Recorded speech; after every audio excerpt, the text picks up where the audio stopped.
Over half of adults have zero in savings, and we are headed straight into a downturn. How prepared are we? Really? Every economic signal, from rising interest rates to slow job growth, is flashing a warning. Economists aren't asking if a recession is coming, it's more of a question of when. And when it hits, it won't just affect Wall Street, it'll affect our homes, our budgets, and our sense of security. And if we're not prepared, even a small setback can spiral into something much bigger.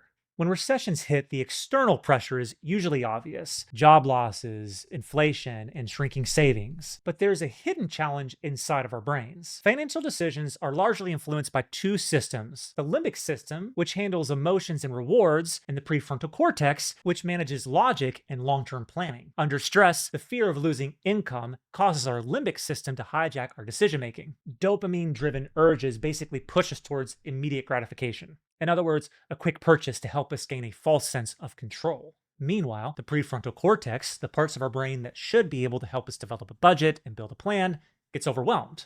This leads to what is sometimes called hyperbolic discounting, or the tendency to favor immediate smaller rewards over greater long-term rewards. And this is exactly when marketers love to strike. They use psychological triggers like scarcity, urgency, and the promise of elevated status to essentially override our logic. The result? We end up usually spending on what feels good now versus what protects us later. And understanding this idea isn't just for the sake of kicks and giggles, this actually matters for our survival. Because if we know how our brain reacts, we can start to manage it instead of being managed by it. So, how do we protect ourselves financially and mentally when the economy starts to turn against us? Well, first, let's start with clarity. In other words, let's get brutally honest about what is a need, what is negotiable, and what essentially is just noise. Building a recession-proof budget isn't just about cutting everything, it's about aligning our spending with our values. This could mean, for instance, pausing subscriptions that we barely use, or holding off on that big decision that's based more on status than need. Next, we need to develop an emergency fund, because not only is this a smart move, it will create a psychological safety net.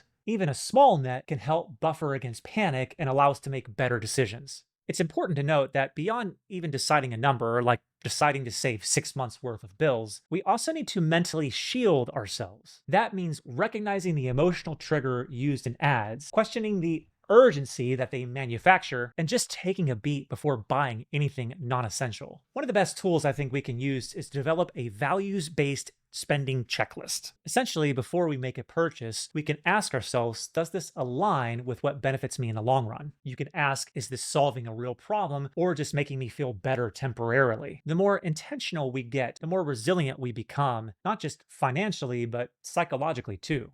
Because the fact is, financial resilience isn't about being wealthy, it's about being ready. The most powerful move we can make is to prepare before we start to feel the squeeze. So, for example, in the coming months, instead of panic buying, tighten your budget, pause non-essential spending, downsize, and funnel every dollar that you can into your emergency fund. And then, when the layoffs hit, the panic buying, the increasingly rising costs of everything, when it all hits, we will have time to pause, breathe, to reskill if necessary, and to land on our feet faster than most. Recessions are inevitable, especially this coming one, but financial chaos does not have to be part of that equation. By understanding how our brains work under pressure and putting in place simple systems, we give ourselves a serious advantage. Align your spending with what truly matters, build a safety net before you need it, and guard against the traps built into modern marketing. Let's keep the conversation going. Drop your favorite saving tip in the comments below, and let me know what helps you stay grounded when times get tough. I'm Dr. Charles. Thank you for watching. As always, stay safe out there, and we'll see you with the next check-in.